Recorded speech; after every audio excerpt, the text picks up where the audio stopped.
Welcome in to a very special and unplanned episode of Three True Values. I'm your host, James Fletcher, and we are here today recording a little bit of an emergency podcast because Bruce Pearl has retired from his position as head coach at Auburn, something that was not entirely out of left field, but certainly was not on the radar to happen today.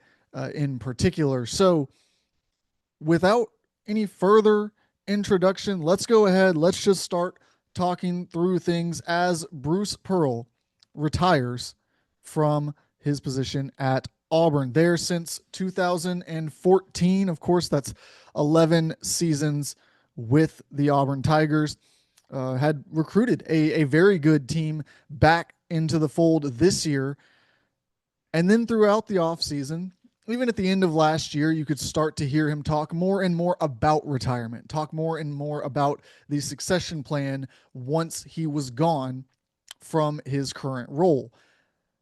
I think a lot of people thought that maybe would come after this season, maybe 1 or 2 years down the line. But then, as the offseason unfolded, it became more and more clear that if he had political aspirations in the state of Alabama, that the senator seat could come open. He could get in the running to replace Tommy Tuberville, another former Auburn coach, of course, on the football side, in that role. So those rumors have floated out there. It's come, it's gone. A report a couple of weeks ago suggested that he was leaning against it, but that it was not entirely ruled out yet. Of course, in the recent weeks, we've also heard him talk more and more, as I said, about when he retires, it being sooner rather than later. But of course, today was the first official practice for Auburn basketball, and he chooses today as his time to step away. There's a lot, of course, that goes into a retirement decision, and the timing is very strange, and I think would be more understandable if our indication was that he would run for a U.S. Senate spot.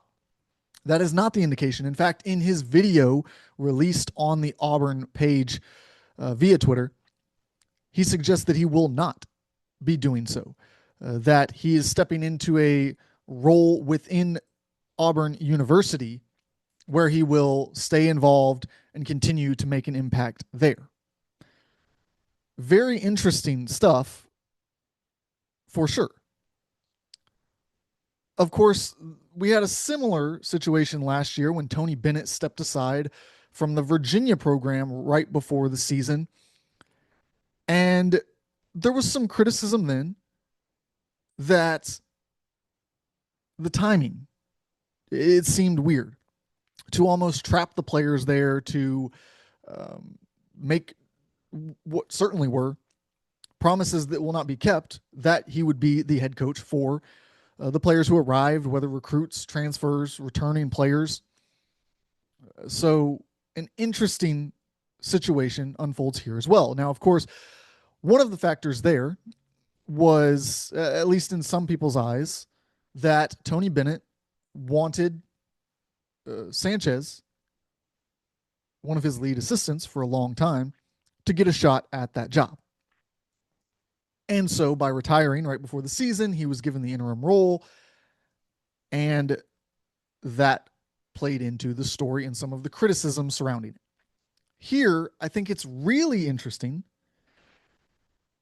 because, of course, if we were to take that same track, that same mindset, we would say Bruce Pearl did this for his son, Stephen Pearl, to get the job.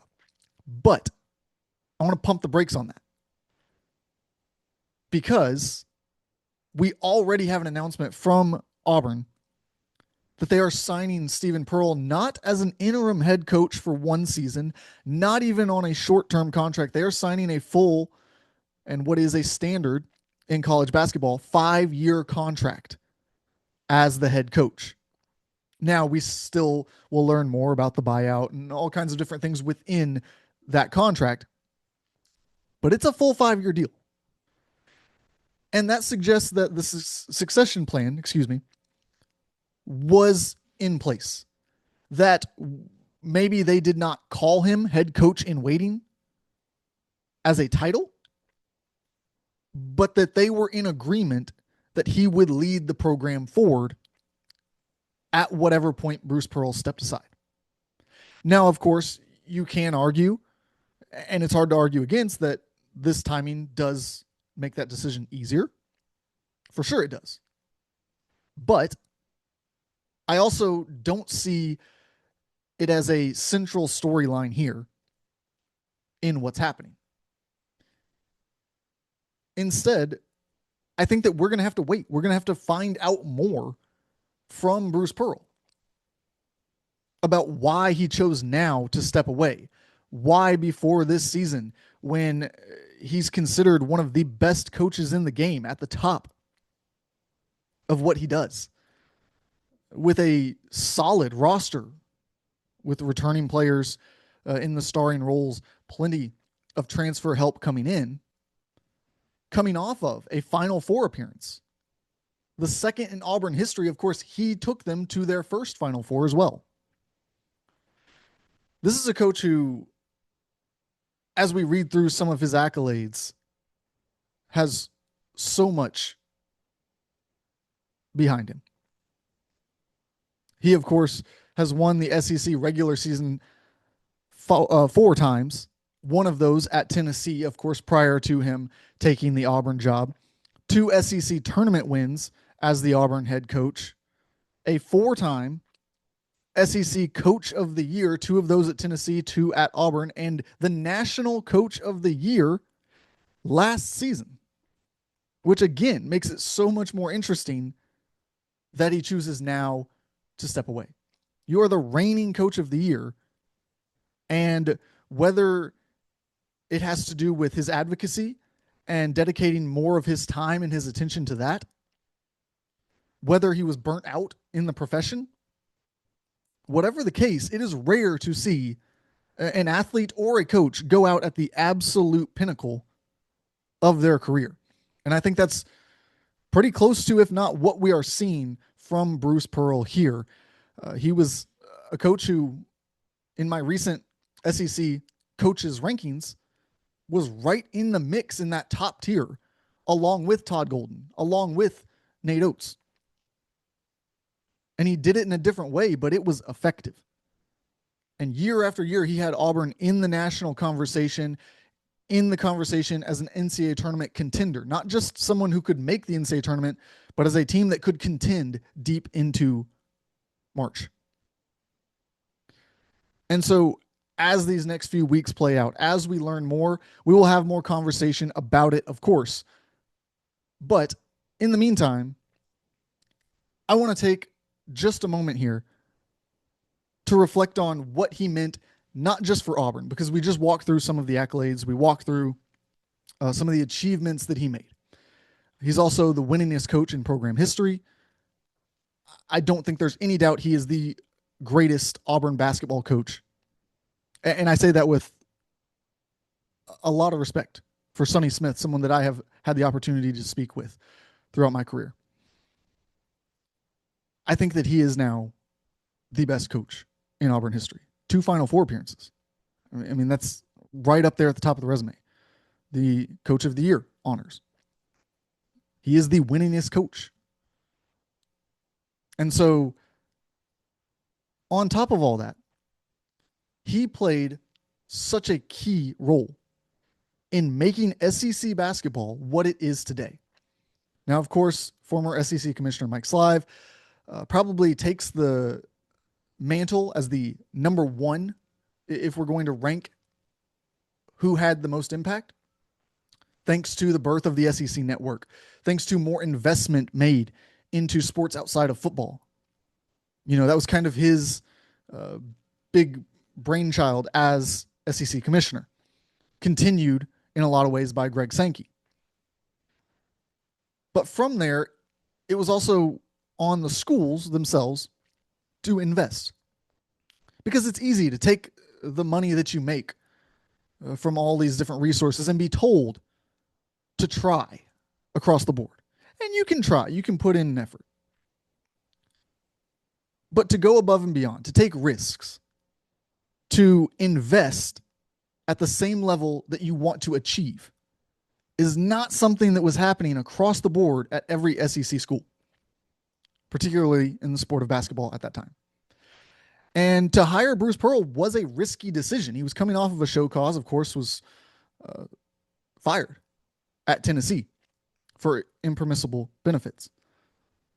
And so, in a situation where few coaches have really bounced back in a major way, we're seeing Will Wade go through it right now. Sean Miller, another coach doing it. But prior to that, the list of coaches who had been hit with severe NCAA punishments and had turned back into top end elite coaches was a short list.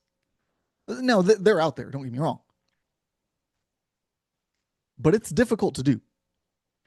And he didn't go take over another blue blood program. They wouldn't touch him. He took over Auburn, which was floating at the bottom of the conference, which had very little success. And Auburn decided that not only were they going to go hire a coach who had some reputation behind him, who had what it took, had proven that he could perform at a high level. They didn't just do that. They invested behind him. They allowed him to build the culture that he needed, to put the staff in place. They built a new basketball arena, new basketball facilities. They invested at the level they wanted to achieve, and that allowed an elite head coach to take them to heights that they had never seen before. And with that proof of concept in hand, along with the rising revenues that came along with basketball success, it made it easier for many other schools to invest in elite coaching talent, to see that it was worth what they put in, that they could get more out of it if they would just put more into it.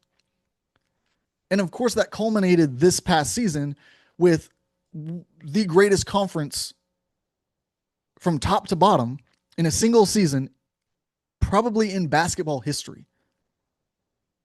You look at the number of teams, a record-setting number of teams that made it into the NCAA tournament. You look at not just how many teams, but the quality of the teams that they put in, the gauntlet that these teams had to run through. And then you look at the names of these coaches, the pedigree that they bring, the number of high-level players in a transfer portal era that was a lot of pay for play. You had to invest big in your roster to create success. We saw the SEC do it at a level that no other conference could match.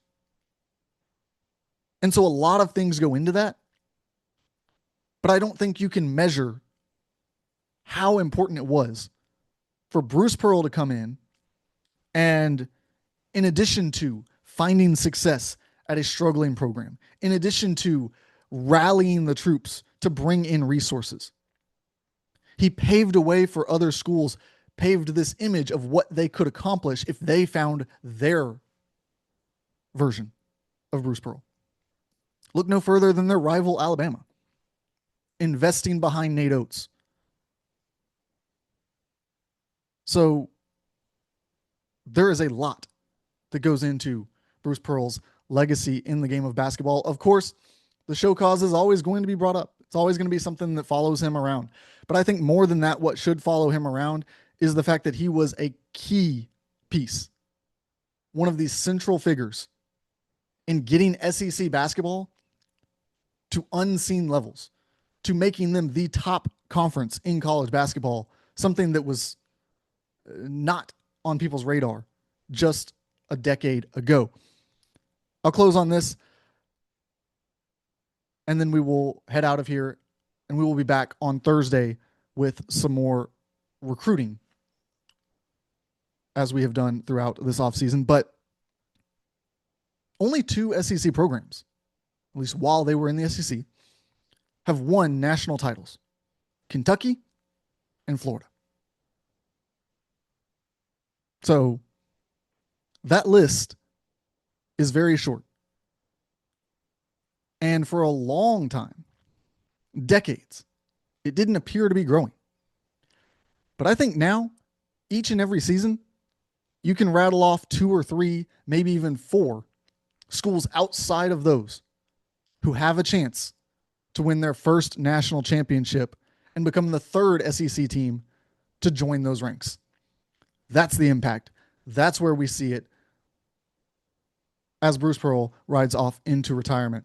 We'll be back, like I said, with more off-season content. We're coming right up on preseason content as well, right here on 3 True Values. Thanks for tuning in.